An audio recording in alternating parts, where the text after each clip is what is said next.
Welcome, everyone. I'd like to call this meeting to order for the Corporation of Township of Plessis on November 30th, 2022. I will start with roll call. Councillor Spoulos. Present. Councillor Bailey. Present. Councillor Hurst. Present. And Councillor Goyette. Present. Thank you. The purpose of this public meeting is to inform and provide the public with the opportunity to ask questions or to express views with respect to development proposals.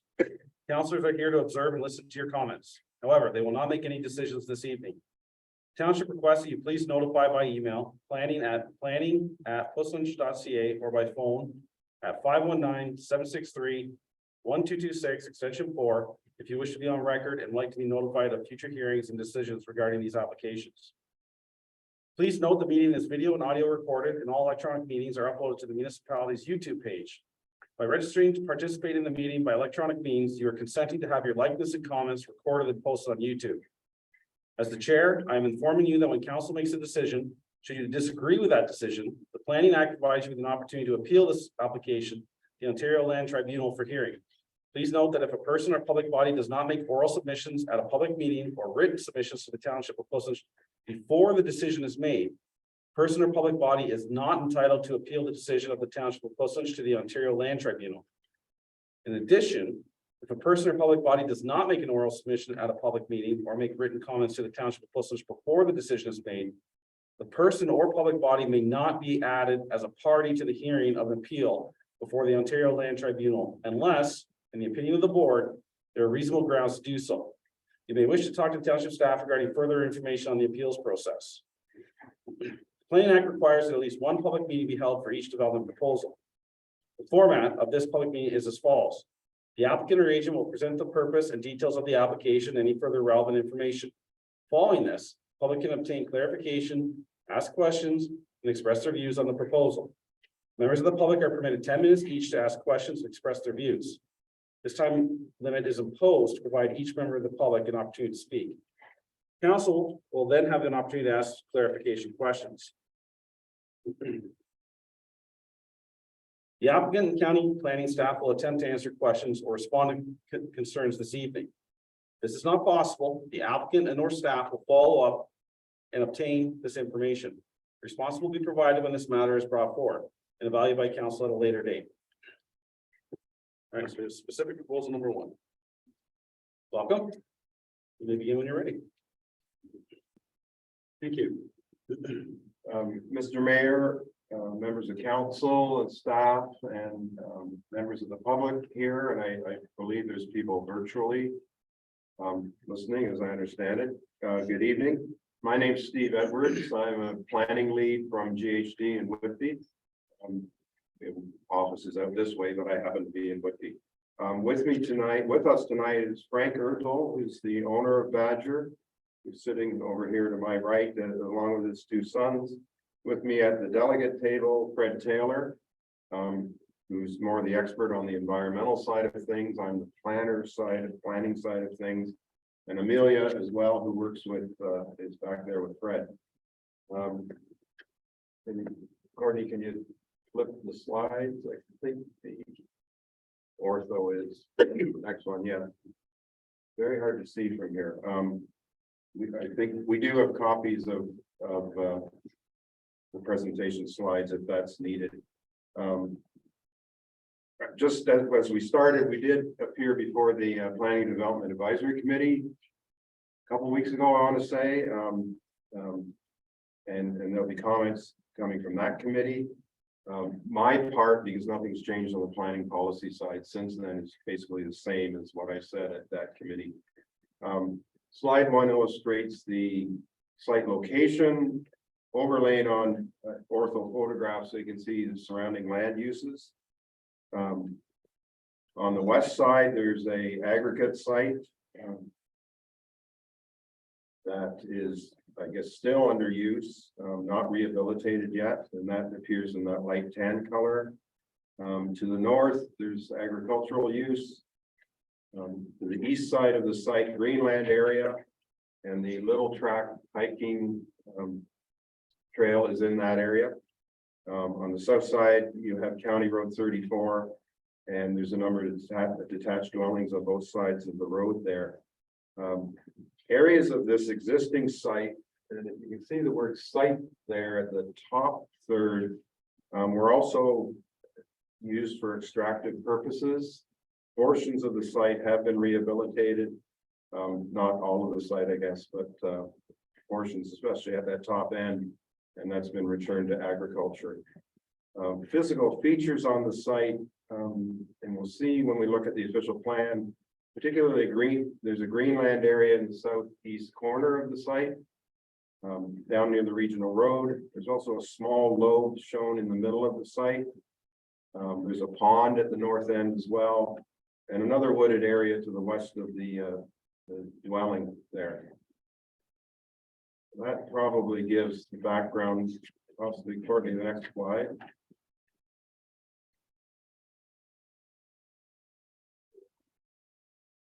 Getting even harder to see. In any event, what the slide shows outlined in red there is the subject site, and it's in the sort of buff colored area on the official plan. And the site's designated secondary agriculture, and that's what that color is here on the plan. The exception to that is, again, I mentioned the greenland areas in the southeast corner. And midway up the eastern property limit, so those are shown in green. They affect a small portion of the property. Now, secondary agricultural uses designation permits all the uses in prime agricultural areas, small scale, commercial, industrial, and institutional uses, and public service facilities. For the small scale commercial, industrial, and institutional uses, the plan does provide some criteria to be considered.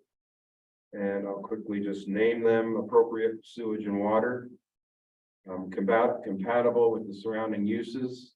And I note the nearest sensitive receptor is a dwelling southeast of the operation, about 350 meters away, plus or minus. Use requires a non-urban location due to market land or compatibility. Use mustn't hinder agricultural or extraction uses. It must be small in scale, and in that regard, the site for the actual operation is 2.9 hectares out of a total property of 39.4 hectares. Next slide, please. And this is an overlay of the site location outlined in red, in this case, on the zoning, or an excerpt of the Bushland zoning map. The northerly 2/3 of the property is EXI extractive zone. And the southerly third, or the southerly, third of the property is agriculturally zoned. There are a couple special provisions here on this site. Exception 63 dealt with the limit on the extraction level, that is elevation level. That was to avoid the groundwater. The other site-specific exception dealt with the fact that the haul road to the gravel pit to the west comes off of the frontage of this property. And to wrap up the planning portion, the proposed zoning is intended to permit the vacuum truck use within a defined area. It is on there in orange. I don't know if you can see it, but there is an outline of just the specific area. It's not intended to rezone the entire site for this use. And with that, I'll turn it over to Fred to talk about the specifics of the site and operation. Next slide. So this is a layout. It's no problem. Wait for the camera to move. This is a layout figure showing the very small operations area, the 2.9 hectares that Steve mentioned, which is only a small portion of the property. So this is on the northern part, the extractive zone portion of the property.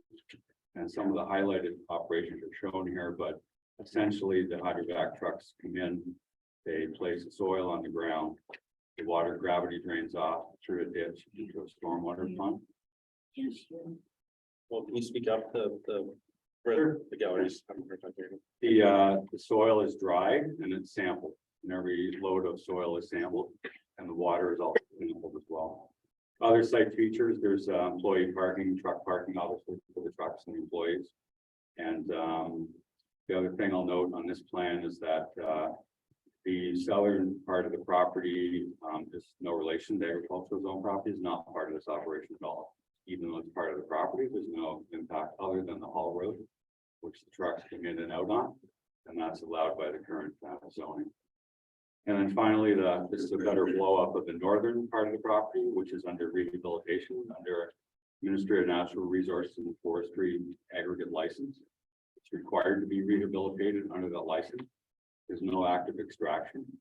All of the soil, majority of the soil from the hydrovac operation is used to rehabilitate that property. And it's rehabilitated with clean soil after the testing. And the requirement for rehabilitation is that for that property to be returned to agricultural use, the original base zoning, and that's what's being done on that property, and it's being farmed by a local farmer. That's what's happening with the rehabilitation area. So if you think about it from that perspective, you have to import a whole pile of soil to rehabilitate this gravel pit. Whether it comes from somewhere else or from this hydrovac operation, that's what has to be done to actually finish this permit off according to the Ministry of Natural Resources. And we're only using soil from the hydrovac operation to do that. Next slide, please, Courtney. So some things to reiterate, there's no active extraction from the pit. This is a closed pit. It must be rehabilitated. The current zoning allows a haul road and the truck use, part of the operations. That's how it's rehabilitated, by trucking in soil and equipment to actually do the rehabilitation operations and run the farming operation. The aggregate and soil from the road and utility work that the hydrovacs bring in is all from the region. Region Waterloo, City of Kitchener, City of Guelph, Township of Bushland, Wellington County, et cetera, et cetera. And the hydrovacing is a critical operation in our communities. So the hydrovacing serves two purposes. So you see in the picture here, this is a typical road. There's construction going on. All our utilities, for the most part, the water, the sewer, the gas, the electric cable, they're all running along the roads. If there's new utilities that are going to be put in, or a utility repair has to be made, then hydrovac is used to expose that utility before any excavation happens, so we don't damage that utility. And then the second part is if there's a water main break, if the electrical power, there's a windstorm, power falls over, hydrovac is called out to deal with exposing the utility so they can be safely repaired. This is a critical operation in our communities. And the other feature is that a lot of the work is done along roadway. So if you think of a roadway and the utility bedding that's used for utilities, most of it is gravel, not soil. So half the soil that comes back to the site is actually gravel. So what happens is the hydrovac trucks are loaded with water from a well at the site. They go out to the place where they're doing the work. And then they use the water to loosen the soil and gravel, and a vacuum to suck the soil water mixture up back into the truck. And that truck returns back to the site. That soil and water is placed on the ground. The water drains off into the pond. The soil is dried and sampled, the water is sampled, etc. Next slide. So just to note, it's a local owner, lived in the community for a long time. Lots of local jobs here from the drivers and the workers and all the clients they serve. And importantly, the Ministry of Environment, Conservation and Parks governs all these operations. And we need to get an environmental compliance approval from them to stipulate what the site, how it's designed, how it operates, all the sampling that's done, all the operations. And in order to apply for an ECA, we need to have zoning. That's why we're here tonight, and that's why we made this file application. Water is returned to the site, so there's no impact on the groundwater. The groundwater level is decreased. The groundwater yield is actually, it's a good thing to reuse water by bringing it back to the site and having it reused on the site. And the plan is to have that water used for irrigation for the agricultural rehabilitation part. So again, it's another beneficial use of that water that's at the site and brought back to the site. One of the concerns that the commission indicated a couple of weeks ago was, and the township and the township's engineers and some of the comments to our application was, stormwater ponds should be lined. Why are you putting water? Why are you not testing water before it comes to the site? Why are you not testing water when it's in the pond before, until it actually gets in the pond? So the township engineer's comment was, can you please line the pond? You should line the pond. So the applicant has considered that comment, and we're committed to that lining of the pond. We're also committed to line the ditch. We're also committed to line the area where the soil will place. So that would be an engineered liner. And we've put that application commitment into the township in writing, where once we get the township's agreement to do that, hopefully, we will prepare an engineering design to do that properly. We will submit it to the township and their engineers can review it. Once it's reviewed and approved, and it's technically the right way to do a proper liner of a pond, a ditch in the soil area, then we'll go ahead and implement. We've heard the comment. We want to address it. We think we're going to commit to actually doing that. We've done that in writing, so I just really want to emphasize that. The other thing is there's very frequent sampling, even though we don't have our Ministry of the Environment approval yet. For many years, the applicant, as at his own cost, before the regulations required it, completed sampling every week of the water in the pond, completed a lot of soil sampling, and completed groundwater sampling for many years. And all of that data shows that the water meets drinking water quality. The soil meets inert quality in accordance with the Ministry of Natural Resources definition, which is essentially table 1 in the Ministry of Environment definition, which means that soil that meets that criteria is not contaminated. It can be used at any site in the province, including residence, industry, commercial, and for any use. It's unrestricted use because it's so clean. And that's the soil that's being generated by this operation and being used to rehabilitate the former gravel pit. And along with the approval from the Ministry of Environment, there's very comprehensive and detailed documentation reporting of every load that comes to the site, all the sampling that's been done, all the operations, and all the rehabilitation is reported out annually to the township and to the Ministry of Environment, all those activities as well. So there's a significant amount of documentation and review and oversight of the operation. And it's verified and certified that the approvals and all the requirements for those approvals are being done. And the applicant has been doing that for years, even though they're not required to, because they don't have the permit yet, but mandates they have to do it. We feel it's the right thing to do. So that's what we've been doing. A couple other things. I've lived in the community for decades. I live close by. My wife and I take our dogs, all our neighbors take their dogs to Little's Track, which is right beside the property.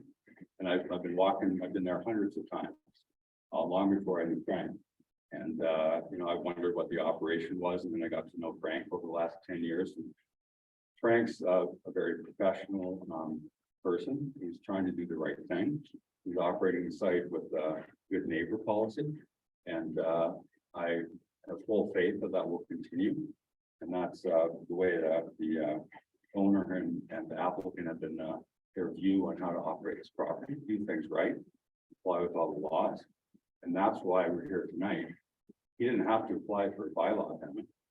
What he did after conversations and discussions and evaluation, the new Ministry of the Environment excess soil regulations came out. And there was a lot of uncertainty about, how those apply, who should they apply to. And Frank took it upon himself to be proactive and deal with that. And you got GHDS involved to help navigate through that phase and continue and change a few things to continue his good neighbor policy and his good environmental stewardship policy. The last couple of things I'll note is that a number of letters were received from neighbors. I got hard copies here, but they're with the report that was in the meeting as well. From neighbors in support of the application with some pretty detailed comments about why they're supporting the application. A number of clients of Frank's actually felt that they should, write a letter as well and support the application. The Region Waterloo, Enbridge, Grand River Energy, the local utility, or used to be KW Hydro. Also, some other local residents that are a little bit farther away from the property, not direct neighbors. Also, contracting company that uses Frank a lot. So there's quite a few letters, a dozen more that support the application. There's some very detailed reasons why they believe it's a good thing. We asked them to write these letters. They didn't have to, but they did, and they feel that Frank is operating the site properly, trying to do the right thing. There's no potential impacts on the environment, and it's being handled properly. And a couple of letters I'll note are very clear that if there's any issue with potential contamination at the hydrovac site, Frank deals with it by not bringing it back to this site. It takes it directly to a disposal facility. And that's all detailed in the operation plan. So on the other side, there's some letters that don't support the application. And we absolutely want to hear everybody's comment tonight. We absolutely want to hear any concerns people have. We want to deal with them. And I'll just note, I'm not going to read the letters, but generally one of the bigger comments is truck traffic could be a problem. There's school buses in the area. It's a busy road. There's a lot of truck traffic. We get it. We want to listen and understand and respect the comments and deal with them. We want to, meaningful dialogue to be responsible and practical in how we're going to deal with them. Truck traffic's allowed by the existing bylaw. Truck traffic is been on that road, and it's a regional road, County Road 34. I drive it all the time. It's got all kinds of truck traffic and vehicle traffic. We did a full traffic impact assessment in accordance with regular practice and procedures and regulations, and we clearly demonstrated that there's no significant impact or issue with the truck traffic in this site compared to what's on the road already. So I just want to put that out there to help, massage the concern about truck traffic. The other comment, many of the comments are about environmental issues. Don't contaminate our water. I get it. I'm on well water. I'm 3 kilometers from the site. I don't want my water contaminated either. It comes from the same place. I've been in this business for 37 years. This is what I do, environmental engineering. When Frank hired me to, help him assess the site, I said, Frank, we got to put some groundwater wells, and we got to monitor the groundwater. We got to show that your operations do not impact groundwater. He agreed. So did the Minister of the Environment. We wrote a very detailed groundwater assessment plan on response to the Ministry of the Environment's request as well. We submitted that plan to them. They provided comments, pretty minor comments. And then we also we revised the monitoring plan. We submitted back to them and they approved it. And it includes provision for regular groundwater monitoring as well as what we've installed at the site. If there was an issue with this operation at the site for many years, the groundwater data that we have collected, you would see it in the groundwater. We don't see any impacts in the groundwater from these operations. Don't cause a lot of dust. Don't screw up our surface water. Why are you bringing impacted soil to the site? It's waste, it's garbage. And we just want to make sure that the right information is given up to people who are evaluating this and providing comments on it. We want everybody to be informed of the real data, the real factual information around what is actually happening at the site. There is no waste being brought back to the site. It is not contaminated soil. We are not impacting the surface water. And there's a lot of information and data that we've collected and we submitted with our application demonstrating it. We're happy to share that with anybody in the public, sit down with them and explain it, make sure we're all informed of the same information so we can make good decisions or good comments about the application. And the last point I'll make is ecological impact studies were made around the property. In accordance with, the governing procedure, we had our biologists and all those other folks at the site doing the surveys. We looked at birds and mammals and everything that you do for an ecological survey. Very thorough ecological survey, and we surveyed not just the area of the operation, but the entire property. We wanted to make sure that this operation was not impacting anywhere else on the property. All that information, all that data, all that scientific work that was done was submitted as part of our application. Township's consultant commented on it, and we revised the report and addressed the comments. So I just want to make sure everybody understands the significant amount of work that we've done to support this application, to do all the right things, to deal with all the regulations, the policies, procedures, the practice. So this site does not impact the environment. That's really the bottom line. Thank you for your time. We're welcome to entertain any questions or. Okay, thank you for your presentation. The clerk, Courtney Whitefox, please have the. Sorry. All right, next slide. It's my bad. Are there any persons in the gallery who have questions required further clarification or information wish to present their views on the proposal? Do you want to do the virtual people first or the real people? Yeah, let's do that. So is there anybody in the gallery that would like to speak or ask questions? If you would, just please come up to the podium. You have to state your name and your address, please. My name is Robert McCrindle. I live at 6661 Wellington Road 34, quite close to the site.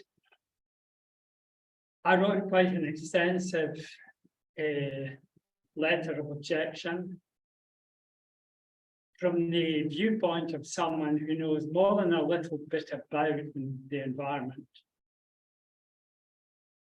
I happen to be a senior research advisor for one of the best known environmental analytical companies in the world who are located in Guelph. There are two companies that provide analytical standards worldwide. One of them is situated in Guelph.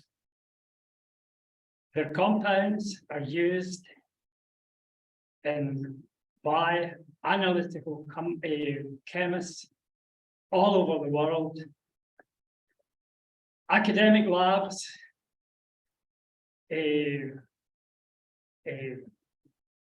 industrial laboratories, you name it, EPA, Environment Canada, as I prefer still to call it, the Ministry of the Environment. Without being too uppity, I've been involved in co-author of about half a dozen papers on environmental matters, including pollutants.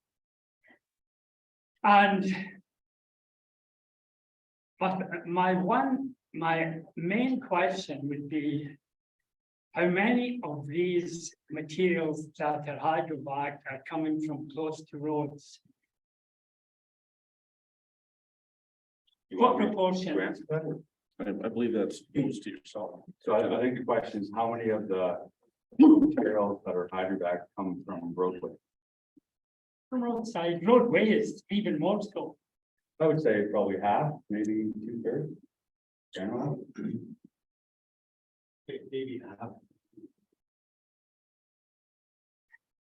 The audience probably know there's a major shift away from vehicles that are powered by gasoline engines or diesel engines because of climate change and because of air pollution. But when one thinks of air pollution, one thinks mainly of diesel trucks because the exhaust puts out, and this is in, much of it's in my letter, but it's a quick summary. Much of it is produced in the exhaust, heavy metals and really nasty gaseous materials and particles getting into the air.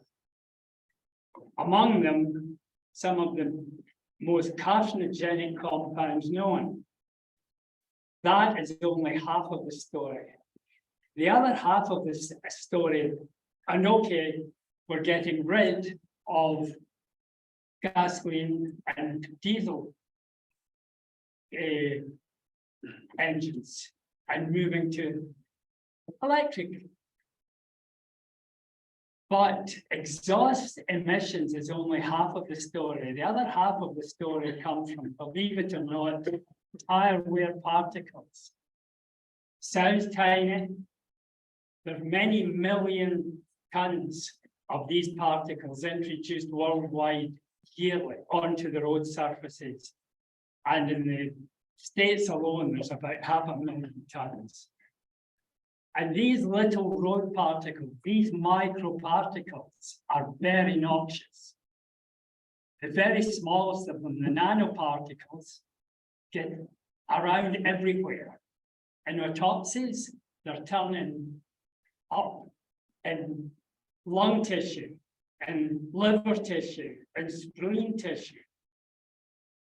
And apart from the fact that they are microparticles, many of you have probably heard of microplastics. Microplastics are being shown to damage cell tissue, cell membranes, and get into the cells and do damage. Some of this is in. And close to the coast, fish are highly exposed to these microparticles, microplastics, and they're getting into the food chain. And there's now evidence accumulating that that is very, very noxious. There's over 1,000 papers on road dust and microparticles from tires showing contamination of soils, mainly roadside, contamination of soils quite far away. They've been found in the Arctic. And over the last 20 years, there's been a growing push to show that it's not just the fumes from vehicles that are causing problems. Fumes including the gases that are greenhouse gases and causing climate change. But it's these microplastics that are causing damage. And of these papers, there are dozens about damage to soil, the damage to the waterways from road runoff, all sorts of damage to plants, animals. The highlighted one that many people have heard of was headlines at one time about 15 years ago. Massive kills of coho salmon in the northwestern states. And it was all tracked back to a compound called 6-PPD that's present in tires. And it turned out that it wasn't even it that was causing the problem. It's an antioxidant, by the way, to stop your tire from becoming brittle. It was one of the many compounds it turns into by oxidation, 6-PPD quinone, and tiny traces of it. Far lower levels than most analytical companies are testing for. Tiny amounts were causing death to coho salmon. Fish kill made headlines in the States, the northwestern states, and it got into the science magazines and so on. And this whole thing is just escalating. More and more it's discovered tire wear particles are one of the worst pollutants on the planet. You've probably heard enough, but it's just they are little Trojan horses. It turns out that these tiny little particles are absorbing onto their surface a thin skin of things like polycyclic aromatic hydrocarbons, one of the most carcinogenic compounds that come out of diesel exhausts. They're not only toxin themselves from the tires, they pick up the heavy metals. They are really, really bad news. And as I said, I said in my letter, just Google something like road dust and toxicity, or tire wear particles, or PPD, and you'll see that there is a fantastic amount of information. Indeed, if the Ministry of the Environment were talking to the right people in their operation, or if Environment Canada was actually contacted, someone like Dr. Paul Helm, the Ministry of the Environment, has published at least 3 articles on tire wear particles and their impact in the Don Valley area. There's a couple of guys at Environment Canada that I mentioned, Tom Hearn and I'm 87, things like. There are 3 people mentioned in my letter that are experts, they're publishing in this area. And I just would like you to even Google these, the word PPD or tire wear particles and toxicity, or even road dust and toxicity. And I've gone on for long enough, sorry. No problem. Thank you. Is there anyone else in the gallery that would like to speak or ask questions? I'm Allison McGrindle and I live at 6639 Wellington County Road 34. I think that one of the points which that is my father was making is that, you know, although we're being told that the soil is being tested and the water is being tested, where there is a concern about the quantities at which these small, minute potential toxins, if they're actually showing up in these tests that are being done. Who's doing the tests? What labs are doing the tests? What level are they testing at? And are they testing for some of these baddies that are out there that are still being found out about? So that's one thing that I think is really important when we're making consideration on this bylaw amendment. I'm confused about the usage. I don't know enough about the rules, I guess, but you say that there is small scale commercial use is allowed in the present zoning. So small scale commercial, like, does that mean that this operation is allowed?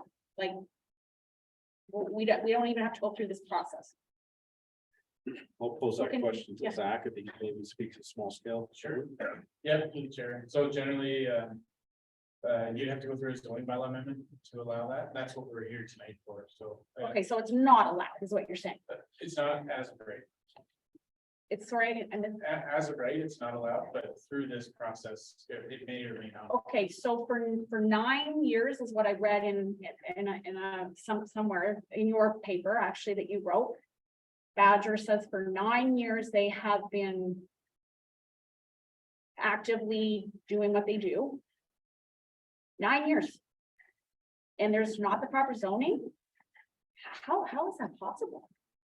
And if that is the case, why are they still doing it while this is going on, this amendment process? Like, we can just decide to do something and do it and do it for a long time until somebody complains about it, and then even when somebody's complained, and even though we don't have the right zoning, we can continue to do that on that property. Wow, that's scary to me as a resident of Plisslinch. Maybe, Mr. CAO, you could speak to how Our bylaw on zoning enforcement is, based on complaints and that we don't have resources to actively search out people that are not in compliant. Yeah, the municipality doesn't go around and inspect every property to see what's going on in the property at any given time. The resources that the municipality has is like the mayor said, it's on complaint. And that's what I believe initiated the whole process on this property was they did receive a complaint. And that's when all this information became available. Of what was going on at the site, how long it was going on at the site. 'Cause until that point, they hadn't received a complaint. Okay. But, So- but it's okay to continue with the activity. So typically, when we receive a complaint, and I don't know if we'll look at Zach or Courtney, but when we receive a complaint, then they're asked to come into compliance. And they're allowed to, I don't know if we'd say allowed, but they're not ordered to stop as long as they're working towards compliance. Is that a fair statement? Yeah, through the chair, it's actually township bylaw officer, more or less, but yeah, that's generally what happens. So in good faith, if people are working with you, being civil, then they get some leniency. If you become irate and treat staff poorly, things go south. Okay, But okay. layman's terms, so now, Okay, so that's one question that I had. Another question that I have is, I also have a letter and I just like to say that to me, I use the term it's a slippery slope or setting a precedent. It really concerns me that somebody can use the land a certain way for a long time, and unless nobody complains, then it's fine, or they get away with it, I guess, is the reality. And that then we go through this process. I would like to say that if this does go through, is it setting a precedent for others to just do the same in the future? Oh, well, we'll just try and do it and nobody complains if they can't see it because we're tucked away off the road. As long as nobody complains, we'll just go ahead and do it. And if we do say get a complaint, then we'll just apply for an amendment to the zoning and maybe we'll get it. That worries me greatly. So those are a couple of things. I'd also like to ask, what land is being rehabilitated? As far as I understand, it's the land that the is being, like the zoning amendment is being applied for. That is the land that's being rehabilitated. The zoning amendment bylaws for the 2.9 hectares where the operation is. Right. All the land north of that, which is about 15 or 20 hectares, which is zoned for extractive, taking pit operation, zoned for taking stuff out. That operation has been finished. And that pit needs to be rehabilitated in accordance with the Ministry of Natural Resources permit for the pit. And the rehabilitation is all on that property. Okay, so is it the property that Capital Paving is on, or is it? That's property next door, and Okay. that's an active pit operation. So, yeah, when I look at the satellite image of that, I don't really see what needs to be rehabilitated or except for the. But maybe I just can't tell from that image, but my understanding is that. So the land that's being rehabilitated is land that actually Badger has dug up, like, No. It- Badger did not do any extraction, is not doing any in the Okay. future. They asked Capital if they could use their property, because Capital was finished with all the extraction, not the active pit next door, with the north half of this Okay. property. Can we help you rehabilitate that? Because you have to. Okay. But we're not just gonna truck in soil. We're gonna actually use our hydrovac soil to do that, because it's a beneficial reuse and it just makes sense. And it's the same as trucking in soil, but it's a different way of trucking it in. okay, so when these permits that go to aggregate companies like Capital, for instance. They're given a permit to extract, and then my understanding is that they then have to rehabilitate the land. Does it normally take 10+ years for that to happen?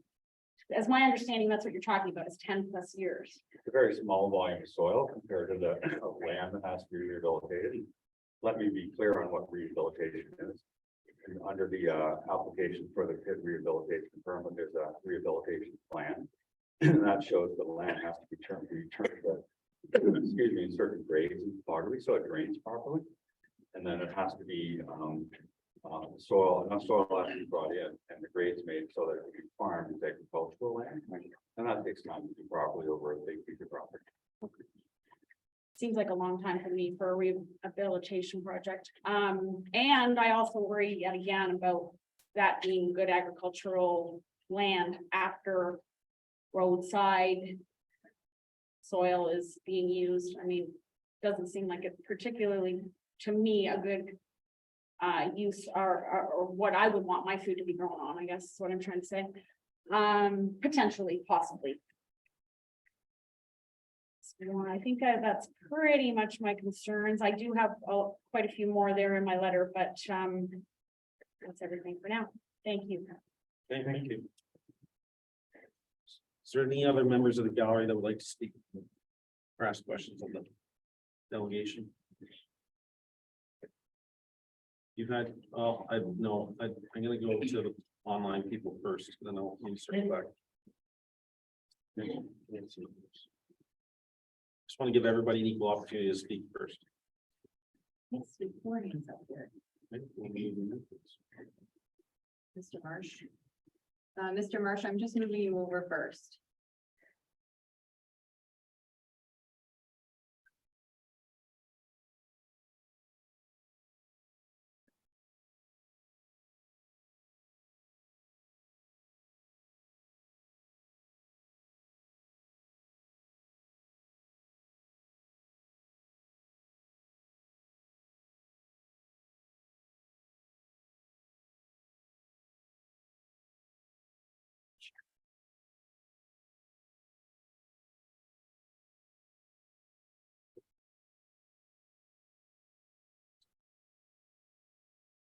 We can move to Ms. White if you'd like. Sure. Louis.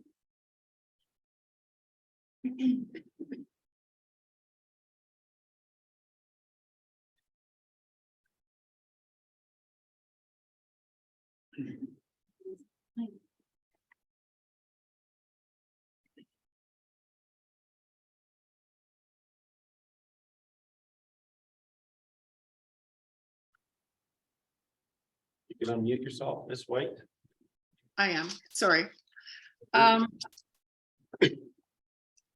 just going from some notes that I wrote. I'm trying, so I'm not going to be too repetitive, but first question I would have is, can you please show me the boundaries of the existing licensed area, please? Was in one of the slide decks. You pull that slide deck up. You're showing the extractive zone, but not the licensed area. That's the licensed area. That is the Is it- licensed area? The northern 2/3 roughly of the property. So you mentioned something about beneficial reuse of these excess soils. How are you doing this under the Agri-Resources Act? Because that site is licensed. No, fair question. The MRF permit is issued under the Agri-Resources Act. And the rehabilitation plan complies with that act and all policies and guidelines and regulations. And one of the fundamental things is to do the rehabilitation in a certain manner. And the second fundamental thing is to use soil that is clean.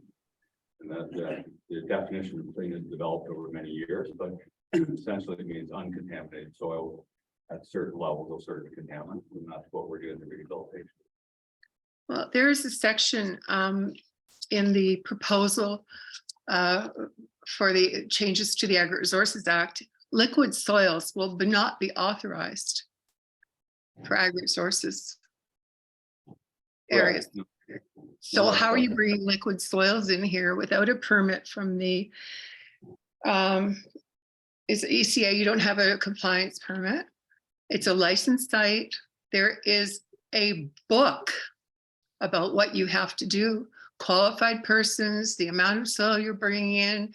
Table 1 doesn't, and hydrovac trucks, I'm sorry, but they travel from one area to another. I'm not thinking you send one truck out to do one job. So I don't know how you're testing the soil, and even bringing the liquid soil in is suspect. And I'm not sure that it follows the guidelines under the Agri-Resources Act. So you're not just dealing with a an amendment to the zoning, but you're dealing with an active license for an aggregate operation.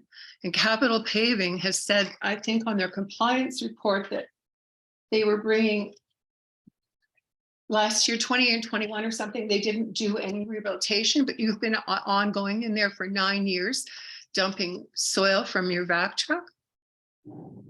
There was a bunch of questions in there, but a couple of, sorry, there's a lot of questions in there, but a couple of very critical responses are the license for the property is issued by the MNRF.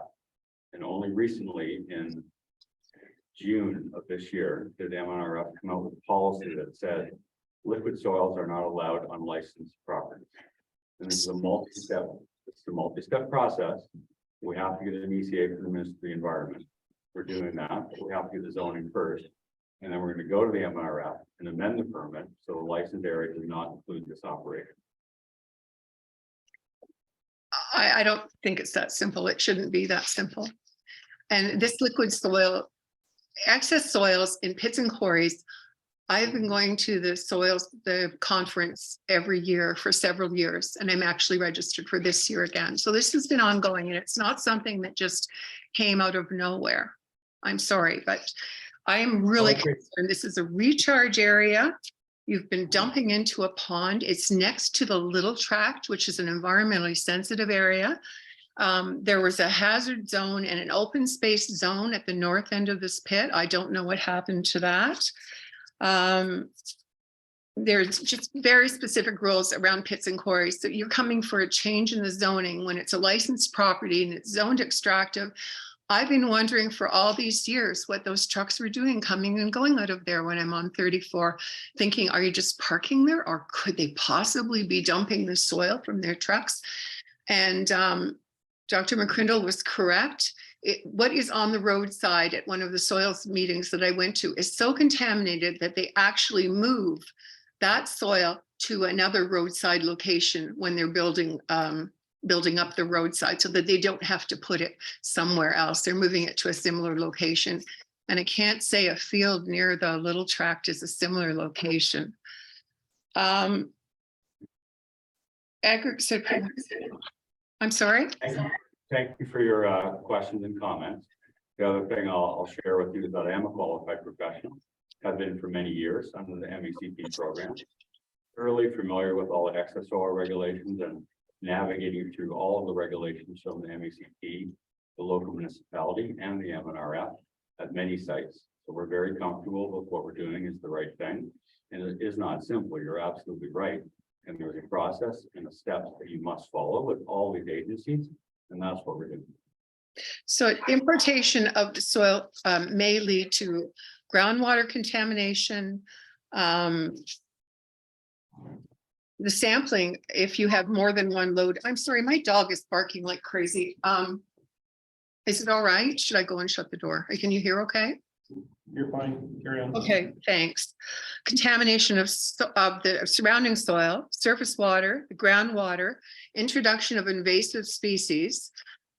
I don't know how many tests you do for one truck and how you're dumping one truckload when I see numerous trucks going in there around, end of the day. And I'm not over there very often, but and under the site plan, it's a legally binding requirement on the license.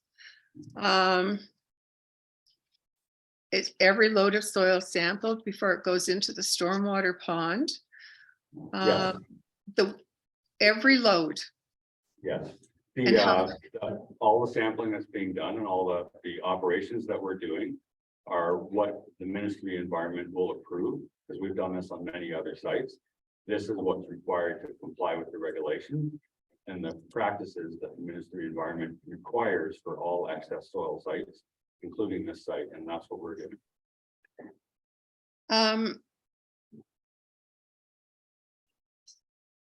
I guess because there's more than one place that truck may be. So it says here, I just have something online. The difficulty with hydrovac excavation is finding an approved site that can process the liquid soil and convert it to dry soil. And currently there are not many municipalities that have the proper infrastructure at public work sites or approved processing sites to deal with the liquid slurry that is produced from the hydrovac process. That doesn't sound like something we should be dumping near a wetland on a sensitive aquifer in Puslinch Township. It's been going on for 9 years with, without the ECA, without the approval. And the zoning, and it's on a license. I'm sorry, but I'm shocked, actually. I'm really shocked and I'm really disappointed. That's the end of what I have to say. Okay, thank you, Ms. White. Did Mr. Marsh hold his hand up?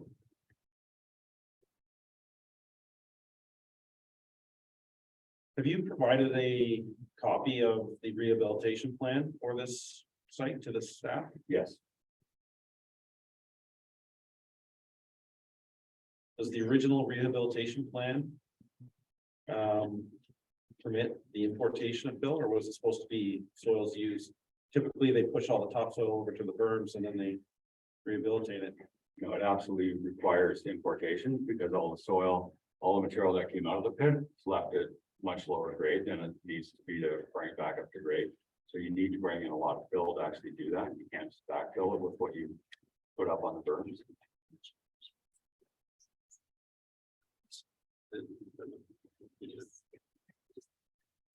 Okay.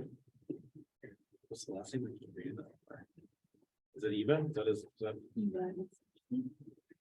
You can unmute yourself and just state your name and your address, please.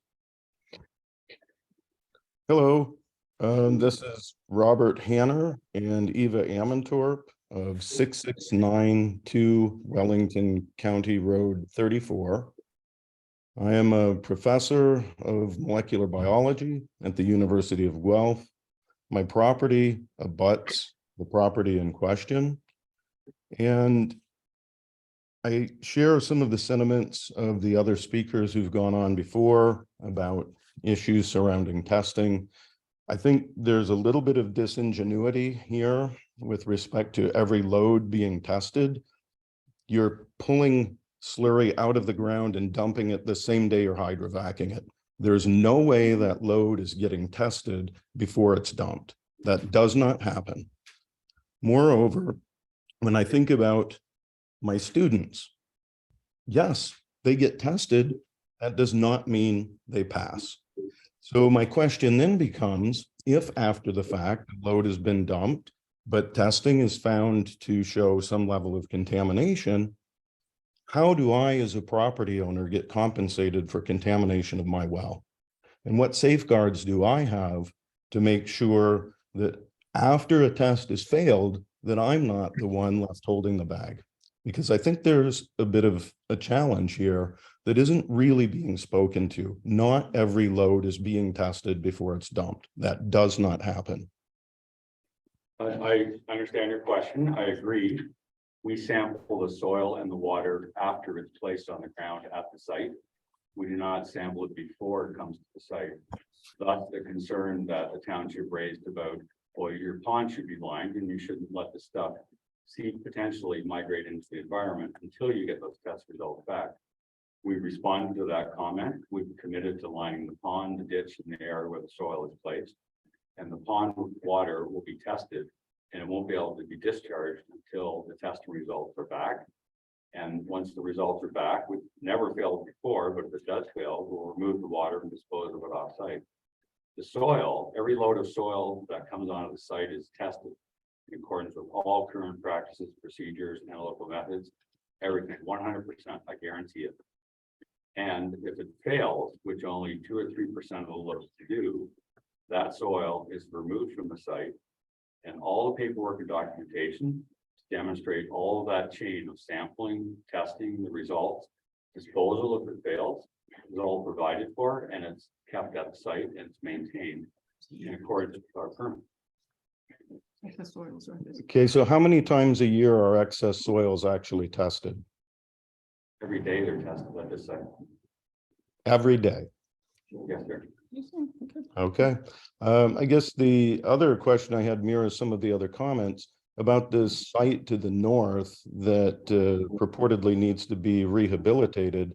that site has been as a hayfield for the last 10 years. My understanding is it's already rehabilitated. So I don't really understand this idea that the dry soil needs to be put there as part of rehabilitation. That site has been rehabilitated, partially reforested, and also under agriculture. So I'm a little unclear as to how you're going to rehabilitate a rehabilitated site. That doesn't seem to connect for me. The rehabilitation has not been fully completed yet. A lot of it has been done. And the annual report on the rehabilitation progress submitted to the township and the MNRF clearly provides how much has been done, how much is left to be done. And the local farmer that is farming this land for the rehabilitation continues to do that as more land is rehabilitated. But you're right, 80% of this land has been rehabilitated, but it hasn't all been rehabilitated. And that's what we're doing. Okay, so should that not be then designated as a portion of that site that needs to be rehabilitated? You said 80% is done, but you're showing that whole northern portion as being set for rehabilitation. So that's a little unclear to me. And the reason that I raised this question is just one about expansion of operations. And that hasn't really been addressed either. I mean, I feel like Frank has been a good neighbor. He's tried to put up a berm and do things to be in compliance, maybe after the fact on some of this. But the point is, my bigger concern is, okay, we've got some things that are going on there, working on these zoning and approvals, but where does the scope stop? At some point, is this the limit of the operation? Are we going to see 50 trucks back there? Is there any kind of a provision to cap the amount of expansion of this operation? Yeah, the application to the Ministry of Environment provides for the current vehicles, no more. That's what we're asking to get permitted. And the rehabilitation is clearly established in the rehabilitation plan, what the endpoint for rehabilitation is, how much soil has to be brought in, what the grades have to be, what the reuse has to be agricultural. And that's mapped and recorded and documented every year to all the agencies that are governing that operation under the license. So that's the way that's handled. And can you confirm that the limit is 25 trucks, no nights, no weekends? Emergencies happen all the time. We can't plan for them, but there isn't emergencies where 25 trucks go out. But the normal routine operation is 25 trucks during the weekdays. On the weekends, after hours, long weekends, at nights, sometimes there's a water main break. Sometimes the utility has to do work because the gas line got broken. So that happens occasionally. I understand occasionally, and I just want to make sure that, that doesn't get abused. And I guess the other question is with respect to, the Badger trucks have been there operating for a while. And more recently, we're seeing Telecon coming in and additional truck traffic from people that, apparently leasing space on the property. So that's where on the agricultural land, which is where I start to just have some concerns again about scope creep or expansion, especially towards us who are the closest neighbors. Understood. Thank you for your comment. Anything further, Robert? No, I just appreciate the opportunity to participate in the process. Thank you for hearing my concerns. Thank you for attending tonight. I want to build on what Robert mentioned. If you were to get a permit for X amount of trucks, what's the process for amending that permit to get more trucks? Because if this is going to fall under the ARA, we're quite aware that when an ARA license is given, the current government has been changing the rules, and there's a lot of times where municipalities aren't even notified. And even recently, the ministry has delegated decision-making to their staff, not even the minister. So again, the question is, what's the process for expanding the operation there beyond the amount of trucks that you're hoping to get approval for? The application to the Ministry of Environment is for 25 trucks. Very clearly identified, no plans for increase, no idea at all to increase that over time. It's from the Ministry of Environment, not from the Ministry of Natural Resources. Okay, because the Ministry of Environment governs excess soil management, hydrovac operations, potential impacts to the environment. If we get approval and permit for 25 trucks, and Frank wants to say, well, let's go permit 2 more trucks, we'd have to go through the amendment process with the Minister of the Environment. And all the upper and lower tier municipalities would get notified of that amendment. We'll have a chance to comment on that application. So this works could expand. There's no plans for it. No. Yeah, Siobhan. I know there's no plans, but that's today. So tomorrow there could be, or it could sell to another, so that's why I want to be clear on the process, because it is a concern. You know, what we approved today, this is what we find out with, I know it's not the ARA, it's the Ministry of Environment, but what we approved today could not be what happens tomorrow. And If you want to put that provision in the bylaw, we would stand by it. So I just wanted to help Robert. Is there anybody else attending virtually that would like to ask questions or get some clarity? Any? Just remember to state your name and your address, please. Siobhan, I'll come back to you once I finish.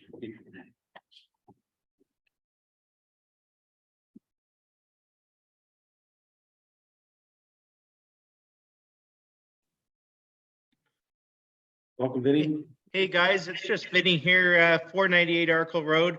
I've just got a couple of quick questions, and I'm not a resident nearby, but I know in our business, automotive repair, we have had to call a hydrovac truck out to unclog a interceptor that we had at our shop. And I know that the interceptors are, full of oil and grease and what have you. And I know it wasn't Badger that came out, but the hydrovac truck that came out, had stopped at another spot and picked up a load of whatever he was doing. And then he stopped at our place on his way home.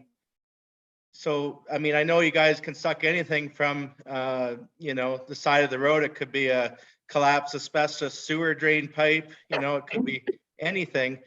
But, let's say that load is contaminated and it does happen to come to your site and get dumped and somehow miss getting tested. Who's going to be on the hook to clean that up 10 years down the road? And I know that the people that came out and sucked ours out, maybe not even 3 years ago, they didn't test anything that I seen, and they didn't tell me where it went. All I seen was a big bill. So I don't know if you guys deal in any hazardous extractions, or if it's just strictly roadside. But I'm just curious. And also the records of all these tests, are they publicly available, or are they kept somewhere for people not to know? I understand your question. Thank you for your question. First one, so the material, this Badger operation, other hydrovac operations I can't speak to, but there are many other ones that don't necessarily perhaps follow all the right requirements. This Badger operation, I know with certainty, does not intentionally pick up environmentally contaminated material. If they do, and you can see this in some of the comment letters that were submitted to the township for this application, they clearly state that they're comfortable and they want to use this Badger operation because if there is any hint of contamination from the nature of the site where the hydrovac is being done, or the material that is being hydrovac, you can smell or see something, they do not bring it back to this site. They transport it directly to a permanent disposal facility, and the client is charged more money for that. This operation does not want anything to do with contaminated material from those sites coming back to this property. That's the way it's operated, and it's worked very successfully for a long time. Okay, and now how about the test results that you guys have had for the past 10 years? Are they available to view? They've all been submitted to the township as part of this application process. They have been submitted to the Ministry of Environment as pre-consultation for the permit to get from them. And I'm certain the owner would share those results and we could sit down with you and go through them. I don't think that would be a problem at all. We want to be, and we have been transparent throughout this entire process. Okay, thank you very much. Thank you for your time. Vinny, I'm just gonna have Ms. White Fox speak to the testing results. Thank you, Mr. Chair. Sorry, just to clarify as well, because this has been deemed a complete application under the Planning Act, that information is public. So if there is an individual or that wants to see those, any part of this application, you can just contact staff and we can make that available to you. Is there any Thank more you. discussion? Thanks, Vinny. Is there anybody else that would like to ask questions of the presenter or need clarification?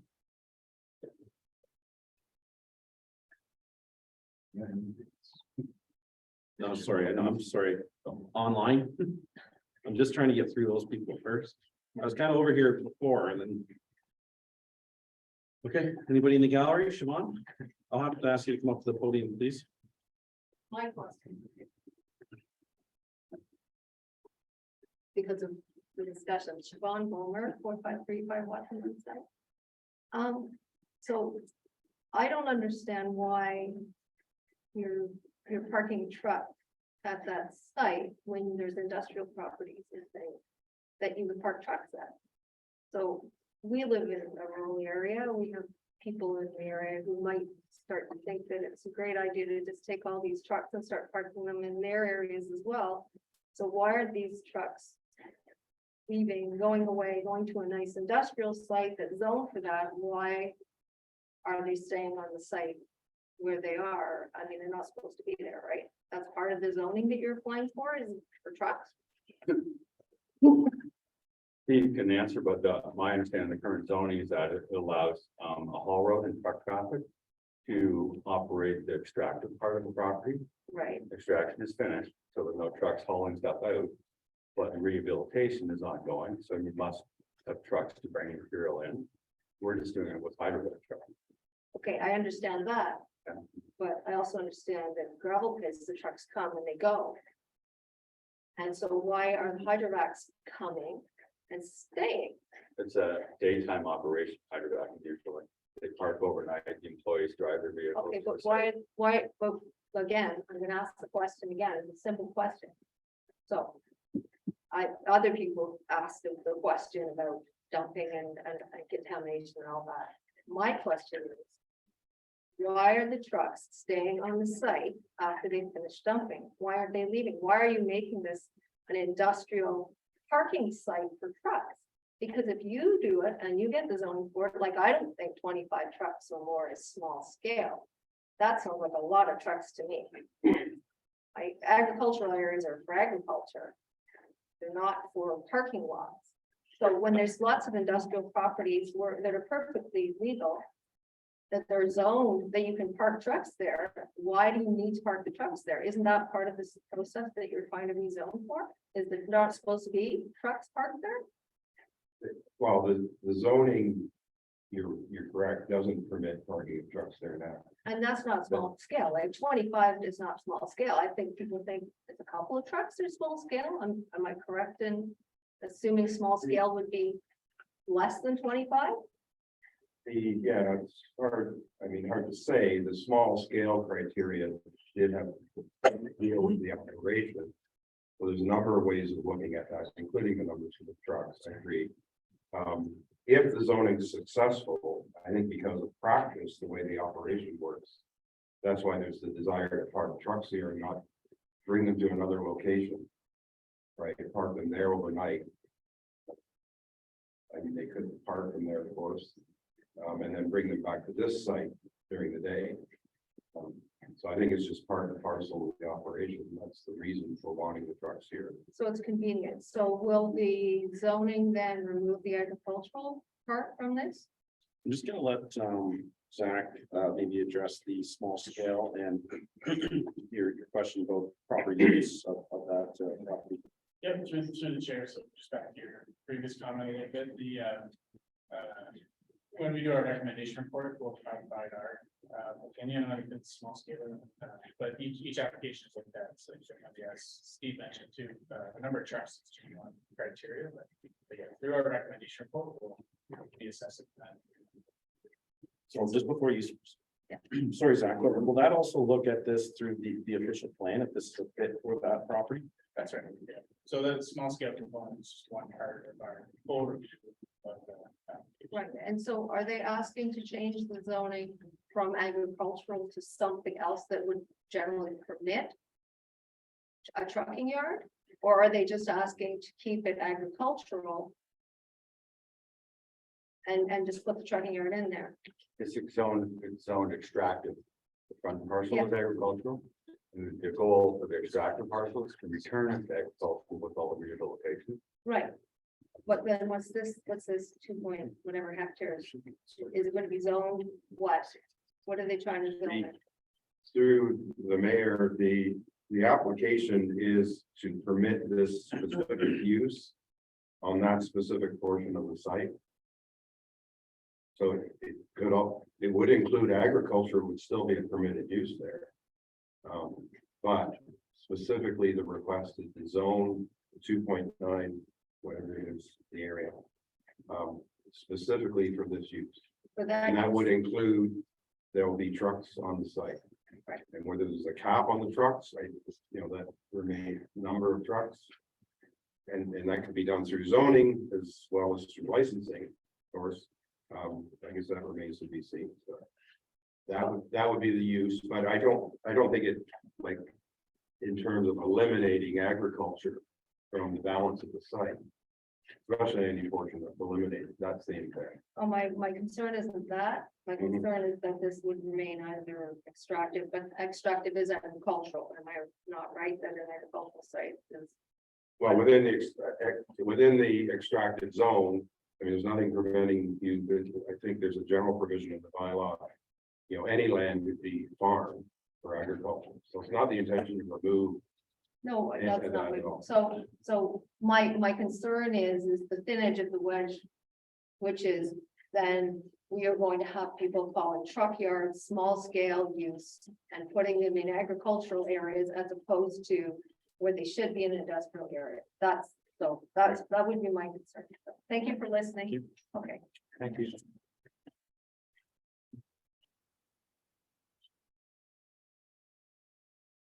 We have an individual who's joining us via Zoom, would like to speak again.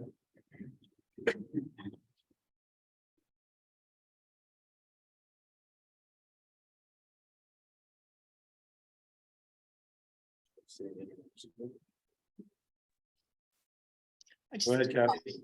Kathy White again. I have a couple of other questions. Water taking permit for your for going out, you're filling your trucks from the site. Did you apply for that water taking permit? And if so, how did you justify it? No, the half of the water for the trucks comes from the site well. It's less than the trigger for a water taking permit, 50,000 liters over a 24-hour period. We don't extract that much water. The rest of the water used for hydrovac trucks comes from potable water supplies from city hydrants for the most part. Clean city water. Are you using water from Capital Paving's well No, for your operation? How do you flush your toilets and things like that? You have your own well and septic system? yes, yes. And how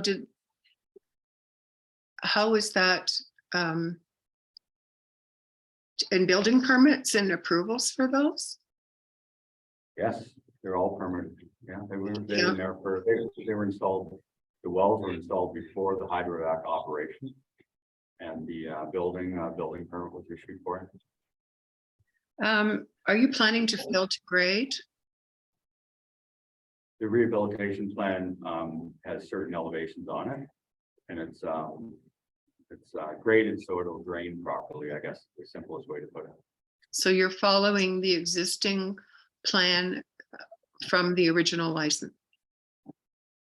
Absolutely, yeah, it's No, required. under no the plan. amendments, no amendments. Never been amended so far.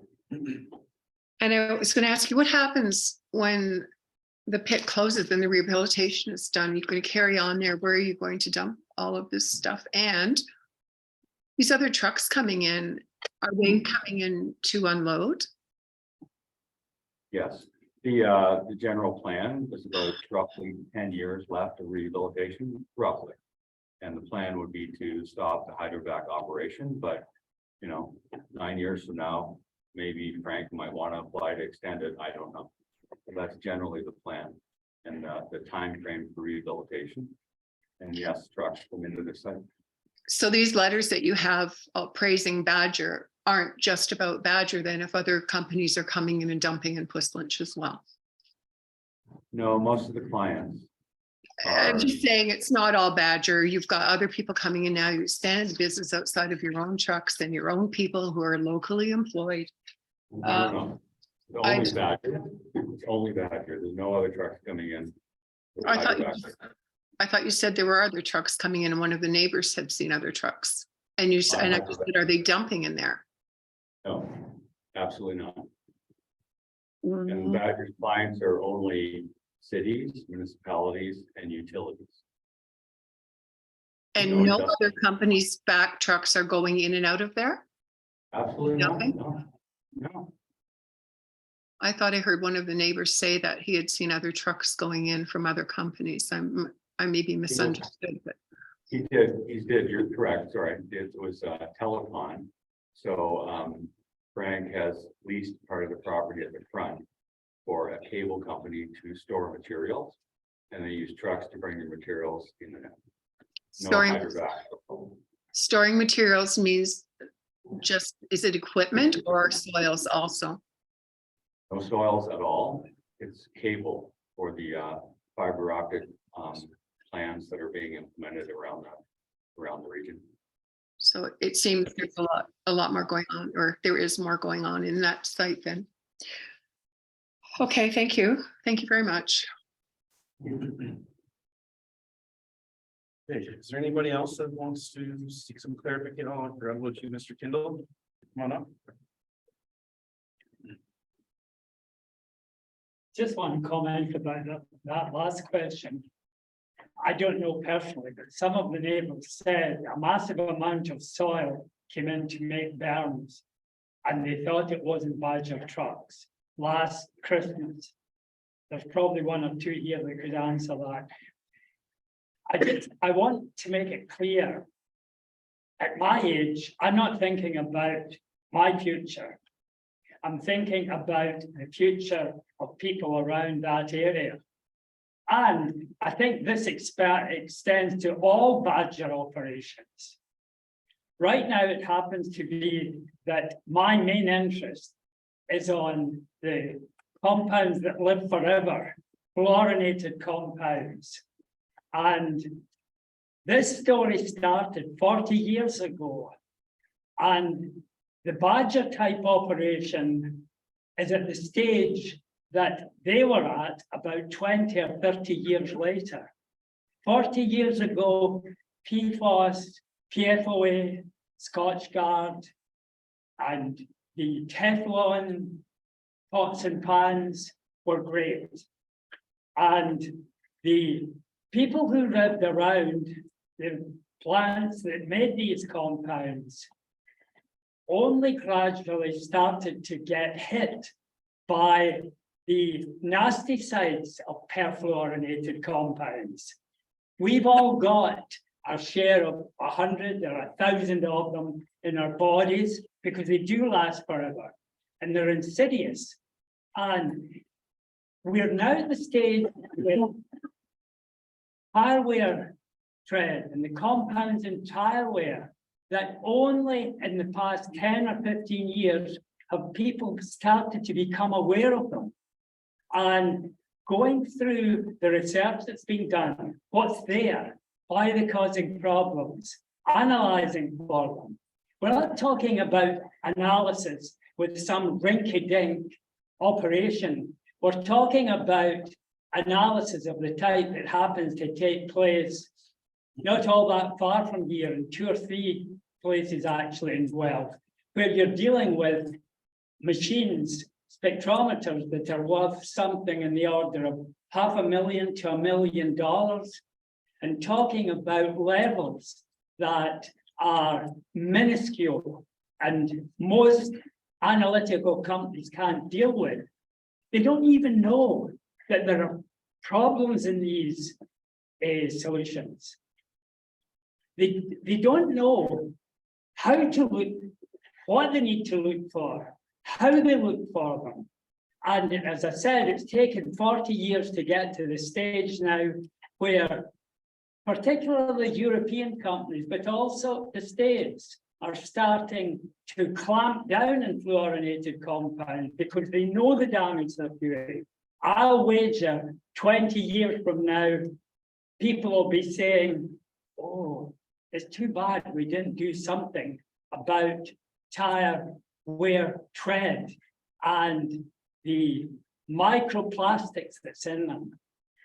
Only now, that's what why there's so many papers. That's why Paul Hellman and company are developing ways to look for them. We've heard- The we've heard from analysis Mr. isn't easy at that level. That's enough from me. Thank you, Mr. Kennedy. Anyone else in the gallery wishes to speak? Barb?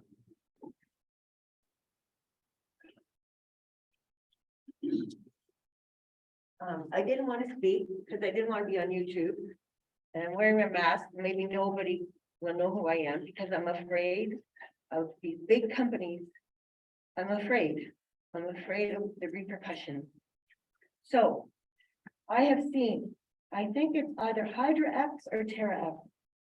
Pull into that driveway and park at the Badger lot beside all the other Badger trucks.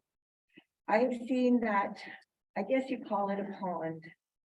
It appears to be about 10 acres with the big excavator and the bulldozer working all day, just bulldozing. It looks like about 10 acres that pond is, you call a pond. But to me, it's, I'll call it a swale hole. I'll call it, there's no growth or vegetation around it. Is that the part that you're rehabilitating, or can you answer that? I'm not sure. There's multiple ponds on the property. There's a very small one, nowhere near. No, but that's Nowhere- dried up at the No. back. No, the one in the operation that we're trying to improve is about half an acre in size. And all it gets is the hydroback water and rainfall water. There's a very large pond in Capital's part of the property next Yeah. door. That's a different pond. Mhm, yeah. We have nothing to do with that. So you say, how big is that pond that you work in? Half an acre. Half an acre. Half an acre, so bulldozer would kind of, it would look pretty large in a half an acre site, right? Yeah, we'd have to make sure we're talking about the right pond, I guess. is Yeah. my Can I interject Yeah. quickly here? What I feel she's trying to get an explanation for Yeah. is you bring back these soils that are liquefied. Yeah. You dump them on the ground, they spread out over a large area. No. No, are you No. pushing them up and pushing all this dirt together? Into piles, so we can dry it and sample it. She's thinking. of Oh, the- that's what you're the saying. pond Oh, that you're- okay, okay. So if you can explain, answer her question as to what that operation is, using the bulldozer to push those into piles or whatever you're doing, that'd be helpful for. Thank you. So the soil, the hydrovac truck comes onto the site. The back gate opens up, the liquid soil, water mixture gets placed on the ground. And there's a backhoe or excavator that's used to bulk that up so the water can drain off better. And the water drains off into the pond. The soil gets piled up into small stockpiles and then it's sampled. And nothing is done with it until the testing is done, and we get the test results back to make sure it's clean. And then it's used for rehab. So then the big area around it, what happens to that? That the bulldozer keeps pushing away and pushing away. And the big excavator, I don't even know if that's the proper word, keeps digging holes. I think the area at the front of the property might be what you're talking about. No, no, that area in the front had, We're on property. probably. Well, it would be, there's quite a few buildings, so it would be, do you want me to mark this? This process of pushing the stockpiles And there would be is. repetitive, would be right? So she's here. gonna see that the trucks bring in this soil, you have to push it around, dig it up, put it in the stockpiles. And what she's saying, from what I'm understanding, is that, well, if you have stockpiles drying over here, you're likely dumping some more over here. So then the bulldozer and the excavator moves and they have to dig and push dirt around. Sure. Is that what you're experiencing? Well, I know it's a big hole with, So where you're drying your soils. Yeah. When they're dumped, how large is that area?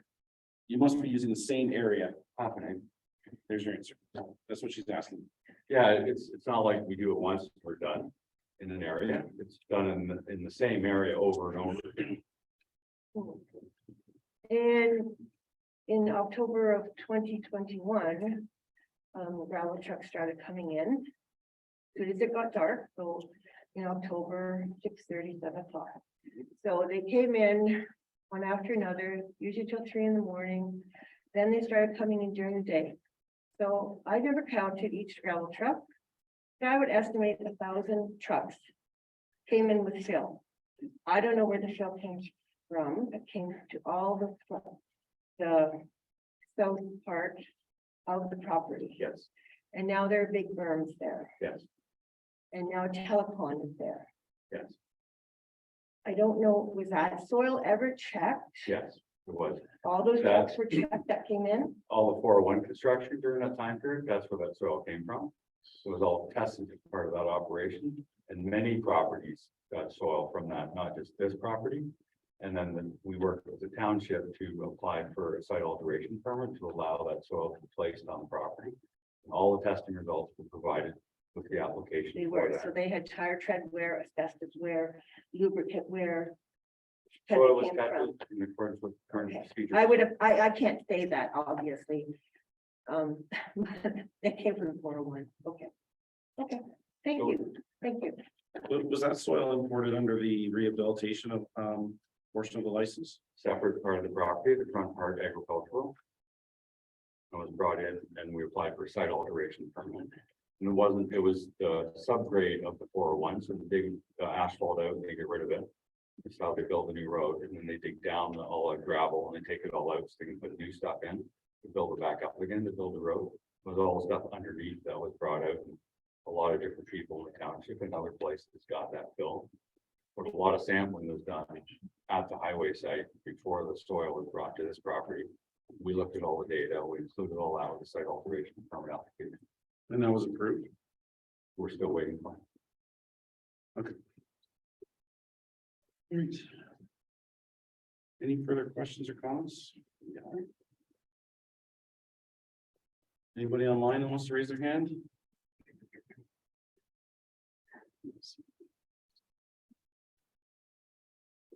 I believe now I have to give council the opportunity. All my notes. All right, so does any council member have any clarification questions regarding the application? Councilor Hurst. The potential lifespan of the operation, did I hear that correctly? That based on kind of current processes, it would be 10 years based on 25 trucks in operations. Is that accurate? Yes, yeah, the amount of soil left to do all the rehabilitation is about that volume. That equates to 25 trucks a day during the weekday over 10 years. And It's not what you're saying.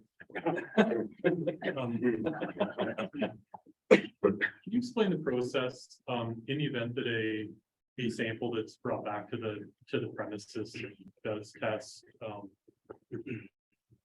higher levels of whatever it happens to be? What's the process that the site management currently undertake to address that? Remove the soil by loading it up on a truck, whether it's a hydrovac or another truck. And then under the manifesting procedure under the Ministry of Environment, transportation of waste, taken to a permanent waste disposal facility offsite, and all those records are.